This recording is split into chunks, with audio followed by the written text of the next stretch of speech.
Hey everybody, welcome to Go for Green Living.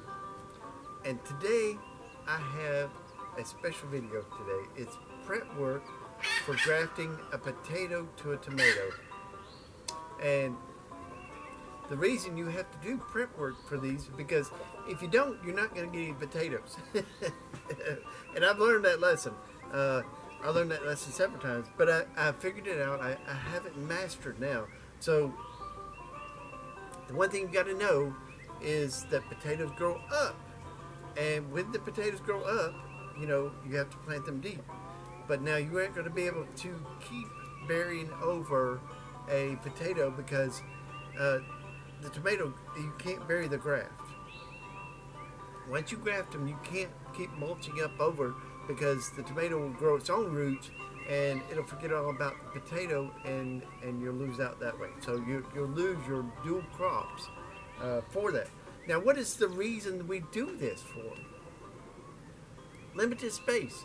If you have limited space, growing two crops out of one is the ultimate, ultimate thing you want to do. What you want to accomplish out of this, and that's the reason that I do the grafting, the potato to the tomato. I mean, the tomato to the potato is so that I can get two crops in one. And the potatoes never have a cutoff. That's the funny thing about it. When you're cutting off the top of the potato, they never have a cutoff point because normally they would grow up and they would have the flowers. They would plump up, and then after they plumped up, then the potato would die. That doesn't happen when you're grafting the tomato to the potato. Now, why is this? It's because the tomato says we're still growing, we still got to produce fruit, and sending signals down there, or I guess it's sending signals, but sending signals to keep growing, keep producing. So potatoes get huge, and as huge as they can in a bucket. Now you can do this in the ground directly. You can graft them there.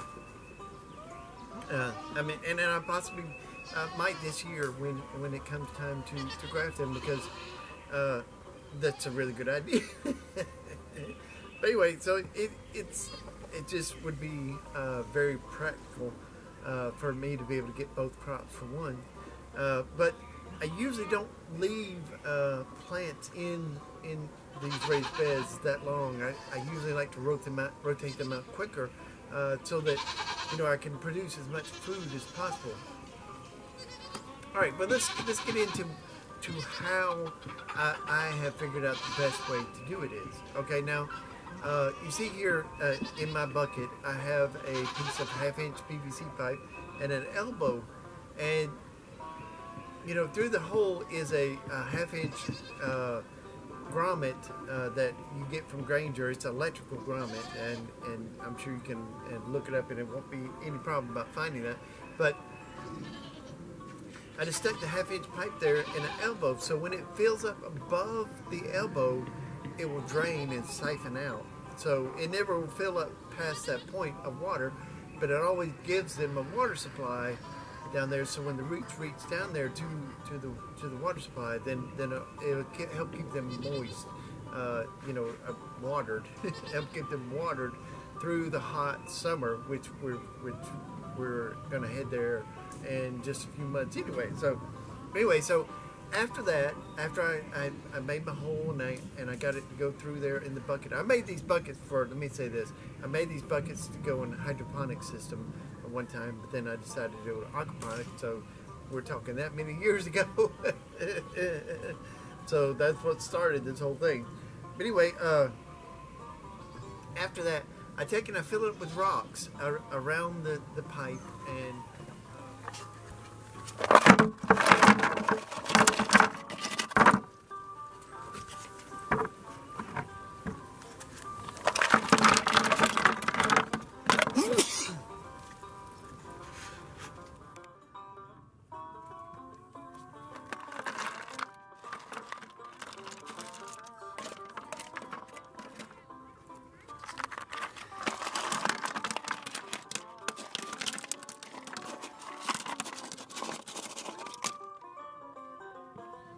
so that no you know, that the rocks will hold up the dirt above it and all that, you know, so that it gives some place for the water to sit and everything. So, but then I take and put a piece of screen there so all my soil doesn't just run down through there and then flush out every time it rains hard. So the screen stops the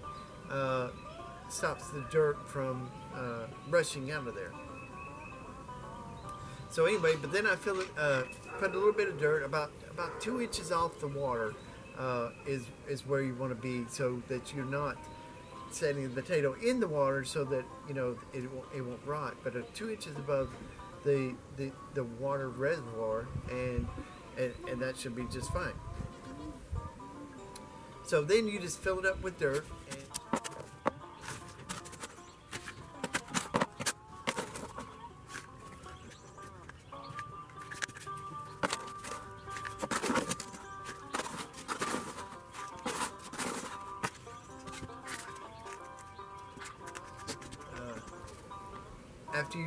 After you filled it up with dirt, you know, then it's I just put mulch over the top of mine so that it helps hold in the moisture, and this will keep the weeds from popping up.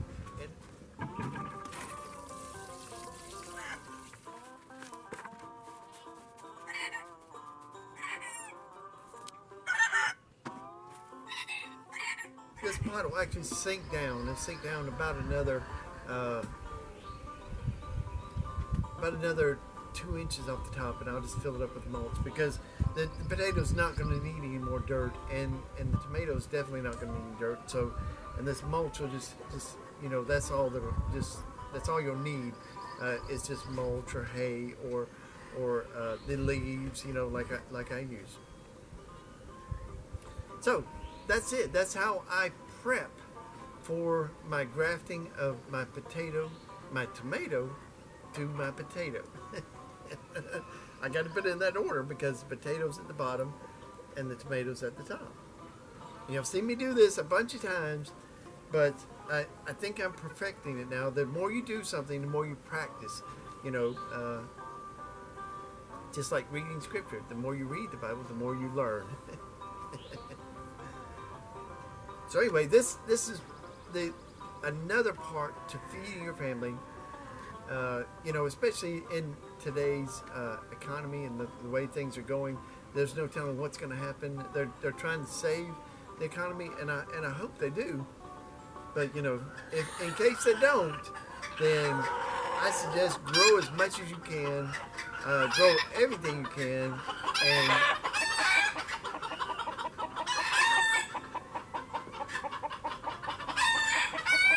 raise chickens so that you can get plenty of eggs too. Just when you're trying to shoot a video and they will start cackling, what are you going to do? Alright guys, I love you, and I'll catch you on the next video. Ani Obet Ocha means I love you in Hebrew. Later guys.